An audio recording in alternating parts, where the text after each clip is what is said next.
Do you mean, did I ever see evidence with my own eyes that something she was saying was false?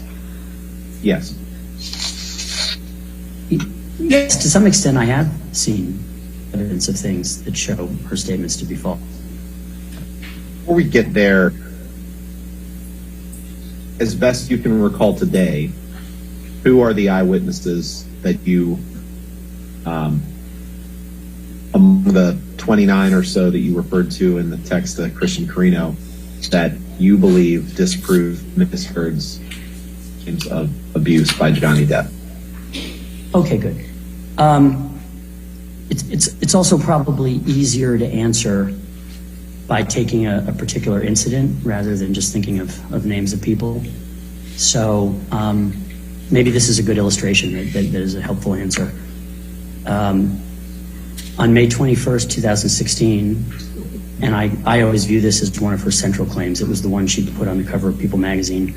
It's the one she led with when she went to get her temporary restraining order. The phone to the face incident on May 21st, 2016. That's her claim, and that she was further beaten by some appendage of Mr. Depp in the face, and her hair was pulled. And she showed up on the 27th in court with a lot of bruises on her face. So there are two police officers, one domestic violence trained female police officer, who've testified over and over and over that there was no damage to the penthouse, which Ms. Heard claimed was destroyed. That's a direct quote, destroyed.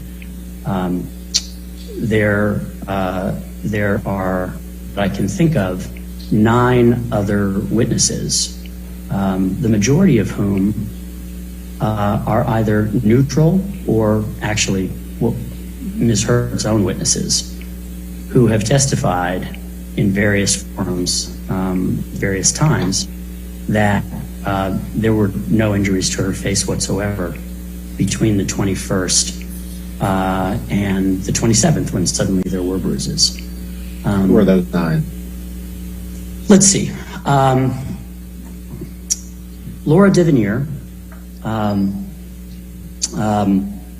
Melanie Inglesi, Amber's own primary makeup artist. Laura Divineer was Ms. Heard's assistant and decorator, and now works for Elon Musk. Hilda Vargas, Mr. Depp and Ms. Heard's at the time housekeeper. Samantha McMillan, who was Ms. Heard and Mr. Depp's stylist, had a good friend, Ms. Heard. Isaac Baruch, Ms. Heard's and Mr. Depp's friend, close friend, and Ms. Heard's neighbor in the penthouses. Okay, so continuing on, the witnesses, a list of some witnesses to the 21st, to her claims of violence and damage to the apartment. Trinity Esparza, who was the head of the concierge desk at the Eastern Columbia building, and a friend of Ms. Heard's also. Cornelius Harrell, who I think also worked for the concierge desk, or in any event worked for the Eastern Columbia building, and met with Ms. Heard on the 22nd of May, which meeting was captured on CCTV also. Alejandro Romero, who I believe is head of security at the Eastern Columbia building.